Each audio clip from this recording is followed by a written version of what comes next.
Now, one of those guys is here with me in the studio today, Kaniela Ing. He's in the state legislature in Hawaii, and he's fighting to become a U.S. congressman. I love it, okay, in the 1st Congressional District of Hawaii.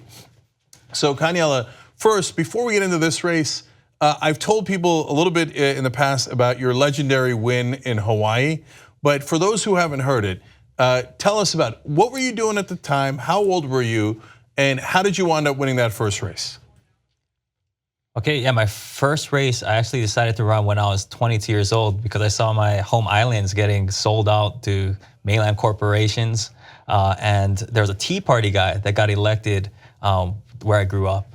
And he did not have the values that I grew up with. And I decided that change has to start at home. So I entered the race. It was a Republican district. I think it was Republican 46 out of the 50 years in statehood. And it always went to an older white male from California, not even from Hawaii. So no one thought I had a chance. None of the Democratic establishment thought I had a chance. And also they actually fielded their own candidate, their own corporate Democratic candidate. But I knocked on 15,000 doors personally. I worked at a resort of 4 seasons actually, cleaning locker rooms and the weight room from 4 a.m. to noon, and then I just knock on doors until sunset. And I only raised, I think, $4,000, so we're outspent 10-1, but we ended up winning by 26%. And it was really remarkable. It really is one of the most remarkable political stories that I've ever heard. And I always think there's lessons to be learned from both the losses and the victories. So we obviously huge victory for Doug Jones today in Alabama, but yours can't be dismissed. It was not part of any wave, right? It was just in that particular area. And what the Democratic consultants often say is, no, you got to spend most of your money in TV, and that knocking on doors is inefficient. But you didn't have money to spend on TV, and knocking on doors, it works. It worked for you. Oh yeah. But by the way, how the hell did you do 15,000 doors? Oh, I wore out all my shoes. I wore out all my flip-flops, and you just press the flash. And I think when I first decided to run, like I could count the amount of folks who thought I had a shot in one hand, and half of them lived at my mom's house. But we just kept going. And the thing is, when you go to someone's door, they can have Fox News playing, they can have a deer head on the wall, and they're not necessarily sharing our values. But if you come to their door, they can't say you're not a hard worker. They can't say you're not listening. And frankly, you meet someone and you're like, oh, she's an elderly woman. Like, I'm going to talk about Social Security. That stuff isn't really important to most voters. They want to talk about the pothole outside their house or trash pickup. There's no Republican or Democrat or conservative or progressive potholes.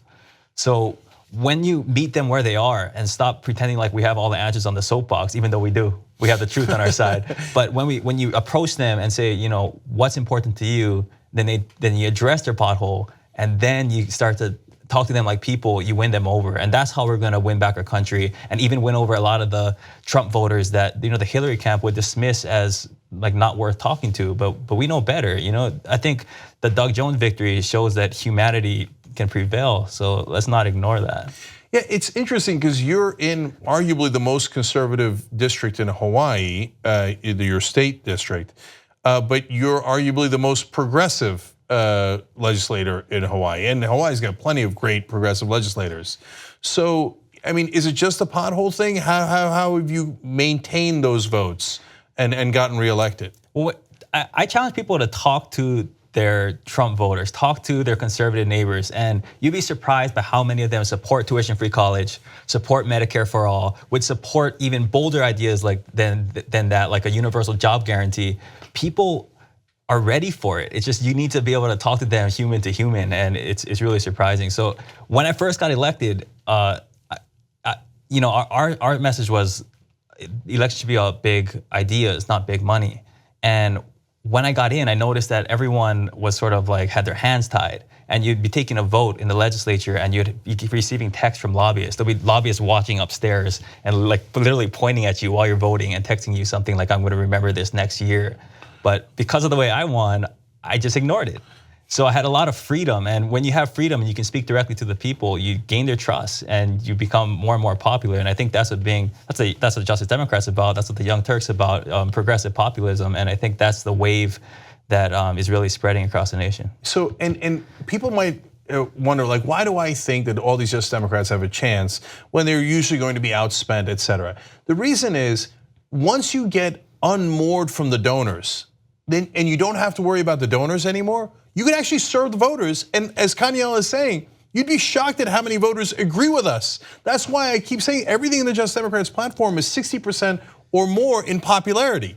So we're not just polling Democrats, we're not just polling progressives.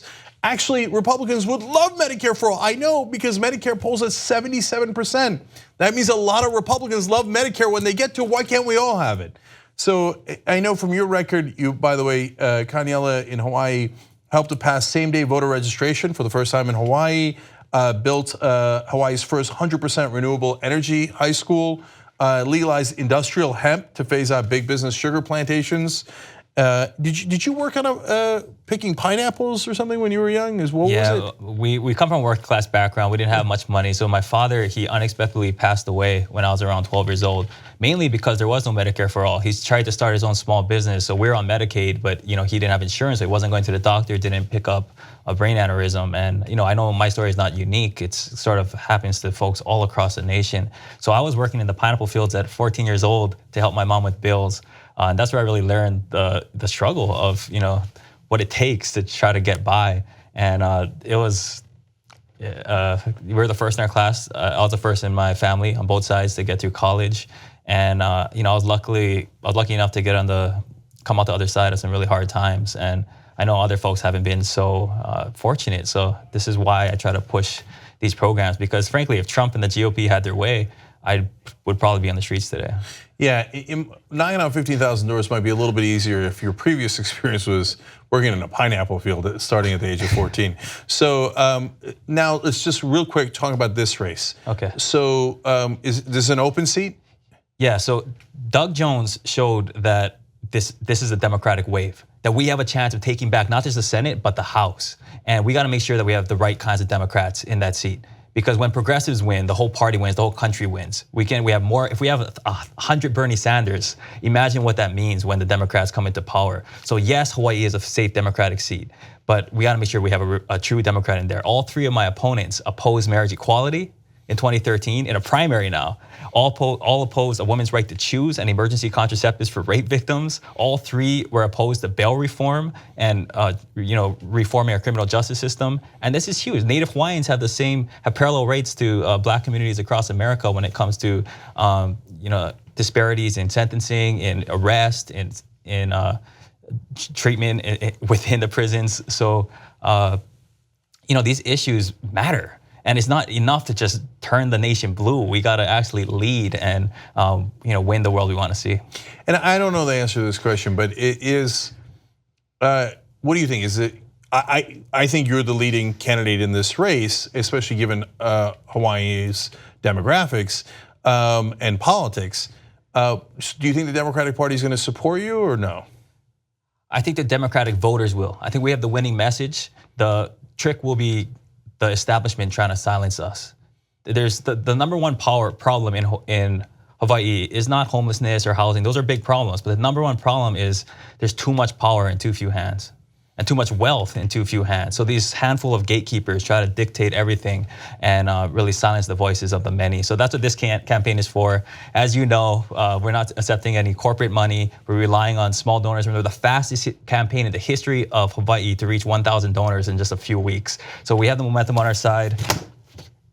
Well, there it is. Well, always working hard. He brought his own side. Yeah. So we need to fundraise, and this December 31st deadline is crucial. And if we don't hit like a really strong numbers, we're not going to be seen as viable, even for the progressive organizations that normally support us and push our message out. They need to know that we have a chance. So anything $5, $10, $20 goes a long way in our campaign, and it can be done right here. Yeah, and so that's where you can go to his website, you can do volunteer signups, you can do donations, and we'll always have the links whenever we do these interviews in the description box below, so it's super easy to click on it. If you live in his district, please help him knock on doors, volunteer, but anywhere in the country you could donate to his campaign.